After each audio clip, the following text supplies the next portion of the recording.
Eu sou Otton Bastos e estou aqui para tratar mais de um tema no nosso canal Mãe. Hoje vamos falar de um tema cujo título é Acredite.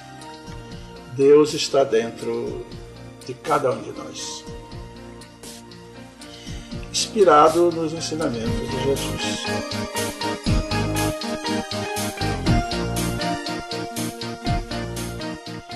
Vamos iniciar fazendo algumas considerações gerais, iniciais.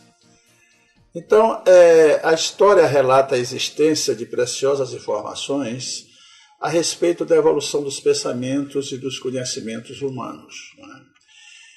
A filosofia, a ciência e as religiões, desde o princípio de suas histórias, buscam respostas para as questões clássicas que são: quem somos, de onde viemos e para onde vamos. E existem vários níveis de conhecimento que respondem a essas questões. Temos Jesus Cristo, temos René Descartes, temos Allan Kardec, entre muitos outros. A busca teve seu início na antiguidade, não é isso? Na antiguidade, por falta de maiores conhecimentos e maiores esclarecimentos, o que existia era a idolatria. Se o homem, para ele, não existia o deísmo. Ele idolatrava animais, céu, montanhas, enfim, uma série de figuras que lhe serviam como norteadores, né, dos seus sentimentos externos e invisíveis. Este período começou a ceder lugar pela busca da verdade, a partir de quando o homem começou a impor o seu raciocínio. Então foi o racionalismo. O racionalismo iniciou pelas escolas gregas, onde tivemos Sócrates, Platão, Aristóteles, vários pensadores gregos que começaram a introduzir um pensamento da existência de um único Deus. E aí buscaram também informações a respeito de como é a formação do universo e para que servia a Terra, para que servia o universo e todos os outros planetas. Então eles começaram a estudar e apresentar suas teorias com relação a essas origens. Já na Idade Média, o desenvolvimento das escolas racionalistas por filósofos ou por pesquisadores passaram a ter grandes dificuldades, mediante a imposição da Igreja Católica.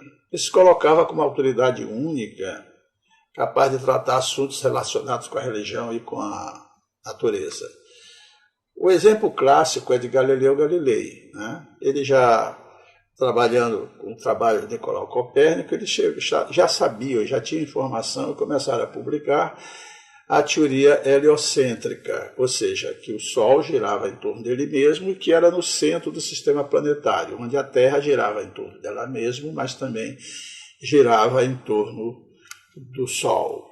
E a Igreja não aceitava, a teoria deles era geocêntrica, a teoria da Igreja nessa época. Hoje é completamente diferente, já aceitou a teoria heliocêntrica, claro. Então, também na Idade Moderna, já o racionalismo, existia a grande filosofia socrática, a filosofia da Grécia Antiga, e começou a aparecer já uns estudos buscando os esclarecimentos experimentais em laboratório para comprovar a existência imaginada e pensada na época do racionalismo da filosofia tradicional. E aí então começou-se a se ter uma nova filosofia que passou a ser chamada de filosofia da natureza, que hoje se chama ciência, ou seja, existia a filosofia da Grécia, mas começou a existir uma nova filosofia que era buscando esclarecer dentro da investigação laboratorial ou de racionamento lógico os conhecimentos filosóficos dos antigos gregos. O destaque desta época vai para René Descartes, né? Ele escreveu que a realidade ela era dualista, né? Dois mundos separados, separava bem. O reino de extensão material, essencialmente geométrico e mecânico, e o outro reino da substância do pensamento. O René Descartes fazia essa distinção. Então, dessa forma, nós passamos a interpretar a existência de dois mundos. O visível, que é o mundo material, e o invisível, que é o fruto do pensamento. Outro nome de destaque da Idade Moderna foi de Augusto Comte, pela introdução da ciência exata e do método de estudos científicos. Augusto Comte classificou as ciências em 7, naquela época, né? Pela sua ordem crescente da sua complexidade e ordem decrescente da sua generalidade. A primeira ele colocou matemática, ou seja, a matemática era menos complexa do que as outras 6. E como a ordem decrescente da generalidade, a matemática era mais geral, de maior conhecimento de todas as outras ciências, que todas elas precisavam da matemática para o seu desenvolvimento e o seu conhecimento. Então a matemática era mais simples, mas era mais geral. Os propósitos de Comte era de que os cientistas passassem a ter maior respeito e importância junto à sociedade em relação às autoridades religiosas e da natureza daquela época. O Augusto Comte ele procurou, então, aproximar a religião, a nobreza e a ciência. Ele procurou fazer com que a ciência servisse de uma interligação entre elas, para que se pudesse estudar a ciência, estudar a natureza, sem ferir, sem agredir, mas participar ativamente da religiosidade. Dando um gigantesco salto da Idade Moderna para a contemporânea, vamos nos deparar com o extraordinário desenvolvimento científico, com destaque para a física quântica e a relatividade de Einstein, entre o século XIX e o século XX. E Einstein? E a ciência? O que dizia? Para o Einstein, a ciência e a religião não puderam se entender até hoje porque cada uma, examinando as coisas sob o seu ponto de vista exclusivo, se repeliam mutuamente. Então seria preciso alguma coisa para preencher o vazio que as separava, um traço de união que as aproximasse. Esse traço de união está no conhecimento das leis, né, que regem o mundo espiritual e suas relações com o mundo corporal. Leis tão imutáveis como as que regem o movimento dos astros e a existência dos seres. Minha religião consiste em humilde admiração do espírito superior e ilimitado que se revela nos menores detalhes que podemos perceber em nossos espíritos frágeis e incertos. Essa convicção profundamente emocional, na presença de um poder racionalmente superior, que se revela no incompreensível universo. É a ideia que faço de Deus, diz o Albert Einstein. Então, recentemente, os pesquisadores do Observatório de Interferometria de Ondas Gravitacionais em Washington e na Louisiana conseguiram demonstrar a existência das ondas gravitacionais como parte da teoria geral da relatividade que previu Albert Einstein. Isso foi muito interessante. É como se os corpos, eles estão, as suas energias em torno de si, a sua compactação material, tem em torno de si um campo eletromagnético que se entrosava com a matriz, criando como se fosse um colchão para acomodar essas partículas, ou esses corpos, de uma forma como se, um exemplo assim que se coloca bem para entendimento para os estudantes, é como se fosse uma rede de amparo aos trapezistas em circo, né? Então, quando batia, aprofunda, né, de acordo com a intensidade da energia de capa e de superfície da formação material desses corpos, que fica como se fosse flutuando nessa matriz, né? Então foi comprovado a existência, na realidade, da teoria da relatividade, né? Após esse observatório demonstrar, através de fotografias e através de estudos da curvatura da luz, né? Da teoria da relatividade. A inteligência, a capacidade de imaginar e criar dos homens das ciências, das religiões e dos cidadãos comuns nos trouxeram avanço nos conhecimentos humanos capazes de nos informarem a respeito de Deus. Além disso, do universo visível e o universo invisível. Agora, vamos passar para uma parte muito importante, que é... Já tivemos a oportunidade de falar em outras oportunidades que Deus é eterno, único, indivisível, imutável, imaterial, onipotente, soberanamente justo e bom, que criou os universos, que abrangem todos os seres animados e inanimados, materiais e imateriais, fonte primeira do amor puro e eterno, e origem da consciência matriz de tudo que existe nos universos visíveis e invisíveis. Ao perguntar aos amigos do espaço, né, qual seria a melhor comprovação da existência de Deus, eles responderam: a melhor comprovação da existência de Deus que você tem é a sua própria vida. E a caridade que ele tem por você, por lhe dar este corpo, para que seu espírito aproveite esta escola material e evolua espiritualmente e alcance níveis de luminosidade mais alta do que atualmente você tem, cada vez se aproximando mais do paraíso, se aproximando mais de Jesus.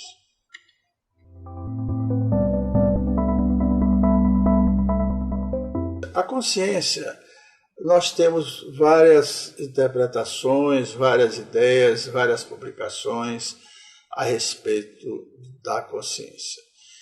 O que nos chamou mais atenção e que achamos muito interessante foi o estudo que fizemos de um livro chamado O Universo Autoconsciente, de um indiano americanizado, que é Amit Goswami.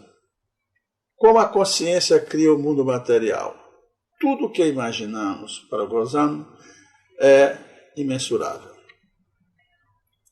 Hoje, pelos conhecimentos da energia quântica e pelos ensinamentos de Goswami, tem-se o seguinte: a ciência moderna confirma a ideia de que a consciência, e não a matéria, é o substrato de tudo que existe. Ou seja, dentro da consciência é que se formam os corpos materiais, né? Então, a consciência, ela, portanto, é o substrato de todas as matérias que se formam no seu interior, né? Ela serve de fonte de energia, porque a consciência é uma energia, ela se condensa e forma, ela é invisível, ela se condensa e forma os seres materiais visíveis. A outra informação que ele dá é que a consciência, como agente que afeta objetos quânticos para lhes tornar o comportamento apreensível pelos sentidos. Ou seja, nos nossos 5 sentidos só observamos objetos se a consciência criar ou afetar a energia sua interna, criando formas que nós possamos identificar como uma forma visível, de uma forma definida de objetos que nós já conhecemos.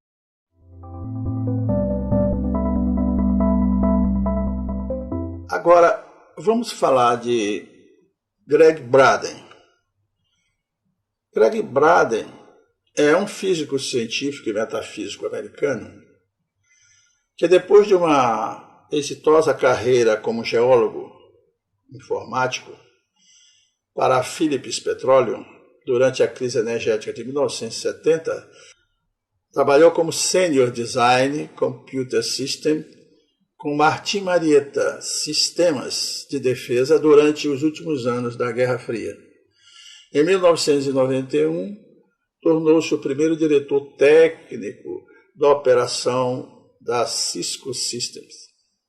Chegou o momento que ele percebeu que havia profecias, que a ciência estava começando a confirmar-se lentamente hoje.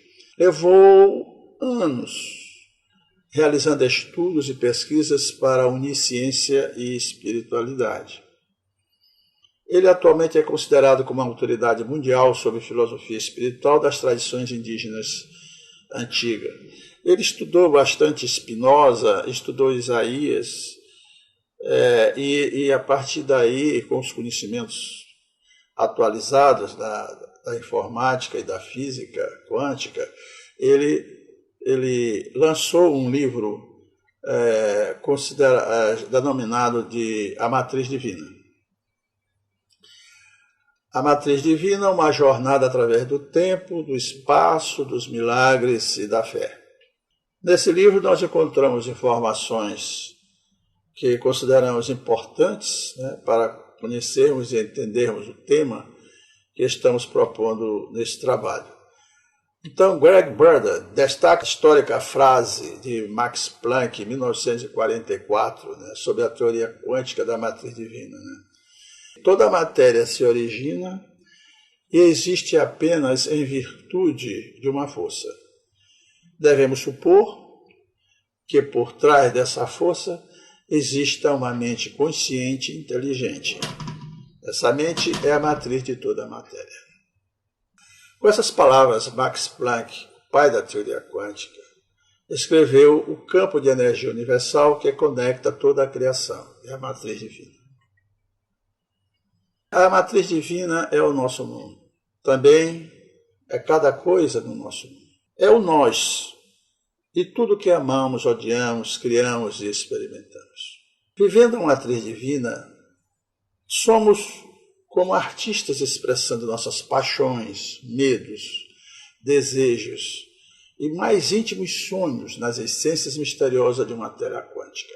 Dentro da matriz divina, somos o recipiente no qual todas as coisas existem. A ponte unindo as criações do nosso mundo interior e exterior, e o espelho refletindo nossas criações.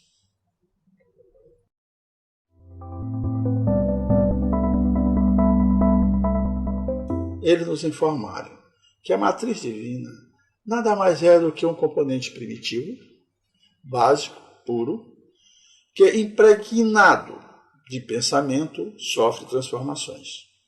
Para que haja funções, pacote de quanta e de átomos, é necessário que essa matriz se modifique pela impulsão do Criador ou qualquer outro espírito que tenha autorização do Criador para proporcionar modificações dentro dessa matéria primeira. Ou seja, é como se fosse um colchão de energia, né? E por determinação, esse colchão de energia é a matriz divina, e por determinação do Criador, essa matriz divina no seu interior sofre transformações e começa a constituir organismos, né, que podem ser visíveis ou também tornar-se também ainda invisível para nós, mas começa a se construir dentro dessa matriz divina seres, ou órgãos, ou objetos, né, que passa a compor o nosso grande universo. A matriz divina é impregnada do pensamento do Criador. A existência de um determinado ser tem seu início a partir do aparecimento de um complexo energético gerado no interior da matriz, por força da mente e consciência suprema de Deus. Então, dentro da matriz, todo e qualquer ser ou objeto aparece no seu interior por uma determinação do Deus Criador.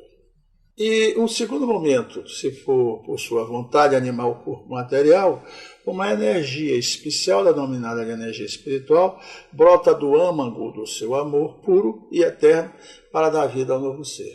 Então, ele cria seres inanimados, quer dizer, estrutura órgãos, estrutura objetos materiais, né?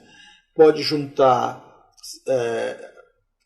a parte inorgânica com a parte orgânica, mas só dá vida, né? Depois ele só pode animar depois que ele determinar por sua própria vontade que esse corpo passe a ter, esse novo corpo, essa estrutura nova passe a ter uma energia espiritual. Ou seja, além dele constituir o corpo, ele adiciona ainda uma energia espiritual. E esse corpo passa a ter o corpo material e o corpo espiritual. Para que o espírito encarne neste mundo, ou seja, assuma o seu corpo bioplasmático, o corpo espiritual transforma a matriz primitiva e dá forma ao corpo material, cuja forma segue a genética de seus pais. Né? Então, quando um corpo, um ser vivo, ele vai ser gerado, né? Ele leva em consideração a união material de dois corpos, pai e a mãe, no caso do homem, que traz a codificação genética, né? Então, para ele ter o seu corpo bioplasmático formado dentro da matriz, organizado, e depois injeta a energia espiritual.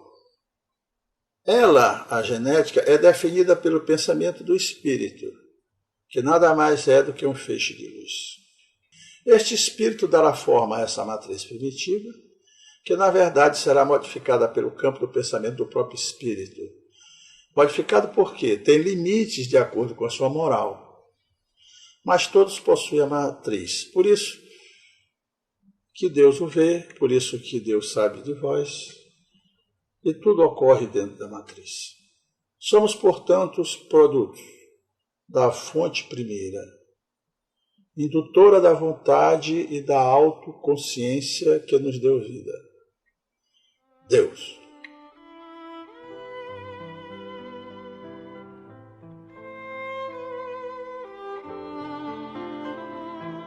A ti, ó Mestre, ó energia pura, ó força que anima cada partícula que compõe esse sistema de amor e paz, nosso agradecimento.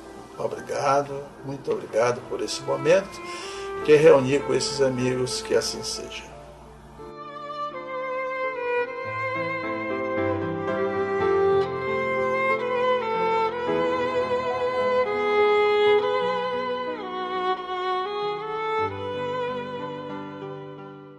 Obrigado, e vamos assistir outra oportunidade, mais um capítulo que é a oração e o pensamento. Este canal visa a divulgação livre dos conhecimentos de todos os seus partícipes em ciência, religião e espiritismo, de forma que possam disponibilizá-los junto a pessoas, comunidades e instituições interessadas em contribuir em sua melhoria informacional e evoluir nos seus conhecimentos sobre a vida. Algumas dessas imagens foram utilizadas nesta apresentação, são de domínios públicos e estão expostos na internet. Obrigado.